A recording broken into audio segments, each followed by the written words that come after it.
Hello people, welcome to sleepy classes. आज 1 अप्रैल है। Start करते हैं प्री क्योर, जिसमें हम प्री रिलेटेड फैक्ट्स को डिस्कस करते हैं। तो आज के वीडियो में हम caesarean section, global greening and desert kangaroo rat के बारे में जानेंगे।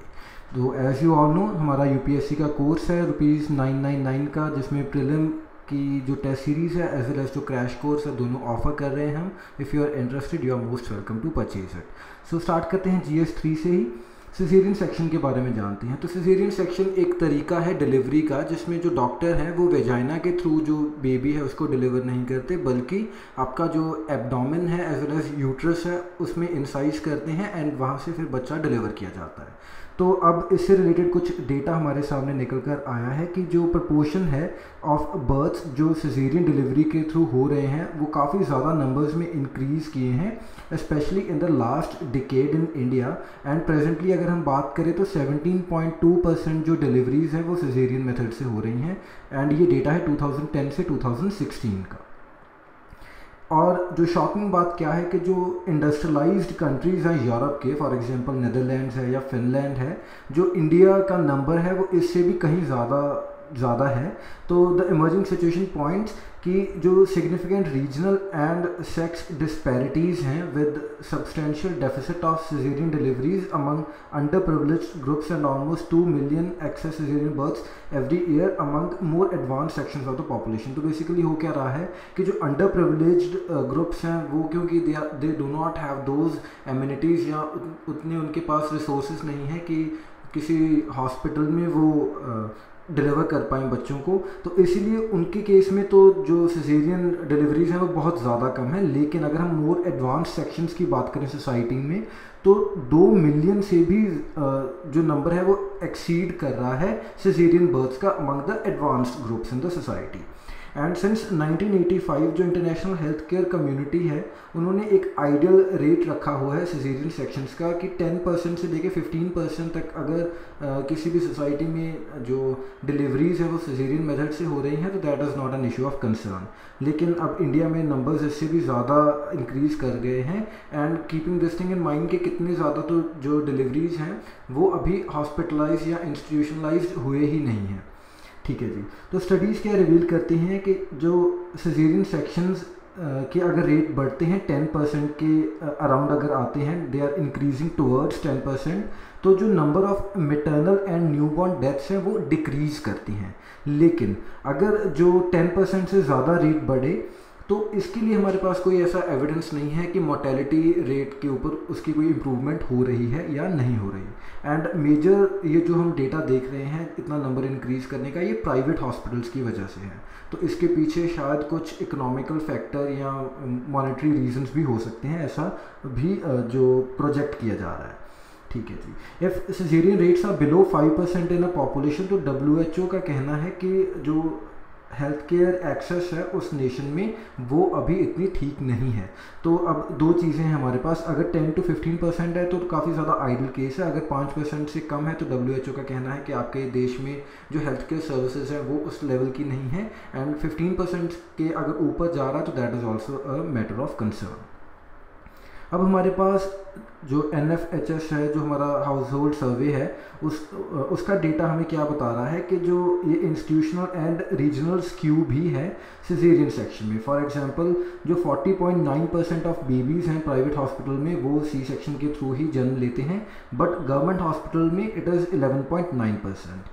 ठीक है जी। एंड दूसरी बात, और जो क्या अगर हम रीजन की वो देखें, रीजन के पॉइंट ऑफ व्यू से देखें, तो त्रिपुरा में बहुत ज़्यादा 87.1% डिलीवरीज प्राइवेट हॉस्पिटल में अर्बन त्रिपुरा में सिजेरियन सेक्शन के थ्रू हो रही हैं, लेकिन अर्बन हरियाणा में सबसे कम 25.3% हो रही हैं। तो अगर हम गवर्नमेंट हॉस्पिटल की बात करें तो भी 26 के अराउंड है यहाँ पर, एंड अराउंड 10% है इन हरियाणा। तो this is some data in context of caesarean section. आगे बढ़ते हैं, ग्लोबल ग्रीनिंग की बात करते हैं। तो ओवर द लास्ट 2 डिकेड्स हमने देखा कि जो अर्थ है वो काफ़ी ज़्यादा ग्रीन कवर उसका इंक्रीज़ हुआ है। एंड जो लीडर्स रहे हैं कौन है, इंडिया एंड चाइना। जो EU है it has the largest overall leaf covered area, क्योंकि जो ग्रीनिंग है वो क्रॉप्स के थ्रू भी होती है, तो और भी वेरियस तरीके हैं, लेकिन लीफ कवर्ड यानी ट्री कवर्ड अगर हम देखें तो that is EU। And earth's greening can be attributed to both reforestation and agricultural activity. तो रीफॉरेस्टेशन के साथ साथ एग्रीकल्चरल एक्टिविटी भी कॉन्ट्रीब्यूट कर रही है in greening of the earth. And Brazil जितना ज़्यादा एरिया एग्रीकल्चरल लैंड के थ्रू ऐड करता है इन ग्लोबल ग्रीनिंग, उतना ही वो निगेट कर देता है by the loss of forest, क्योंकि as you all know Amazon forest जो हैं वो ब्राज़ील में ही हैं, तो इसीलिए वहाँ पर डिफॉरेस्टेशन हो रही है, वहाँ पर आपका एग्रीकल्चरल लैंड इंक्रीज कर रहा है, तो ऑल्दो यू आर कॉम्पनसेटिंग, लेकिन फॉरेस्ट की एज ऑल कोई ग्रोथ नहीं हो रही।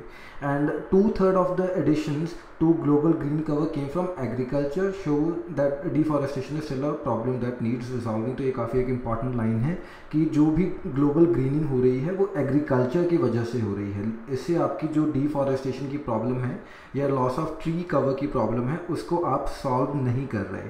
तो ऑल्दो दिखाने के लिए अर्थ इज़ बिकमिंग ग्रीनर, लेकिन जो ट्रीज़ हैं वो उतने ही उससे भी ज़्यादा पेस से कट हो रहे हैं।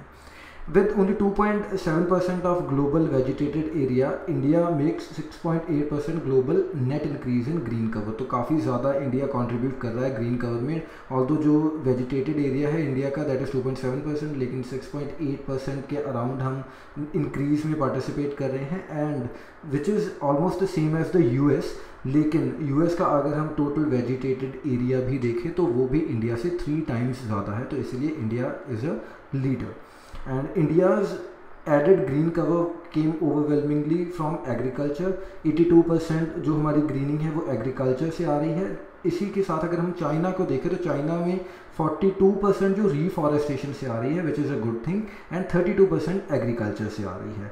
But agricultural intensification in India and China is being facilitated bye heavy fertiliser. तो ये एक और इम्पॉर्टेंट चीज़ क्या निकल कर आ रही है कि दोनों कंट्रीज़ बहुत ज़्यादा फर्टिलाइजर्स पर रिलाई कर रहे हैं। ऐसा रीज़न इसके पीछे रीज़न है क्या बेसिकली कि क्योंकि हमारे यहाँ पर जो है इंटेंसिव एग्रीकल्चर होता है, कि हम ऐसा नहीं कि अगर हम एरिया बढ़ाना चाहें एग्रीकल्चर का तो वो बढ़ा सकते हैं, या अगर हम चाहें कि जो प्रोडक्शन वो बढ़े तो हमें और ज़्यादा फर्टिलाइज़र ऐड करके ही जो प्रोडक्शन है वो इंक्रीज़ करनी पड़ेगी। We do not have that luxury कि हम अपना एरिया इंक्रीज़ कर लें, क्योंकि बहुत ज़्यादा पॉपुलेशन है। अदरवाइज़ अगर हम US की बात करें या ऐसी कंट्रीज जिनके पास वो ग्रासलैंड्स टाइप हैं या एक्सटेंसिव फार्मिंग वो करते हैं, तो अगर उन्होंने प्रोडक्शन इंक्रीज़ करनी है तो they will increase the area. ठीक है जी, कमिंग बैक लास्ट हमारे पास डेजर्ट कैंगरू रैट है, तो इसको डेपोडेमस डेजर्टी भी बोलते हैं, एंड ये वेस्टर्न नॉर्थ अमेरिका का एक रैट है। ऑल्दो कोई एंडेंजर्ड नहीं है ये, एंड वाइल्ड में काफ़ी अच्छे नंबर्स हैं इसके, लेकिन न्यूज़ में है आया था आज द इंडियन एक्सप्रेस में, तो इसलिए we are discussing it. And कुछ रेटल स्नेक के पॉइंट ऑफ व्यू से कुछ इसका वीडियो वायरल हो रहा है, तो इसीलिए let's just discuss it. And they have excellent hearing and can even detect the silent sound of N owl approaching. तो काफ़ी ज़्यादा जो इसकी अडेप्टेशन इस पॉइंट ऑफ व्यू से हुई है कि ये काफ़ी धीमी आवाज़ों को भी सुन सकता है।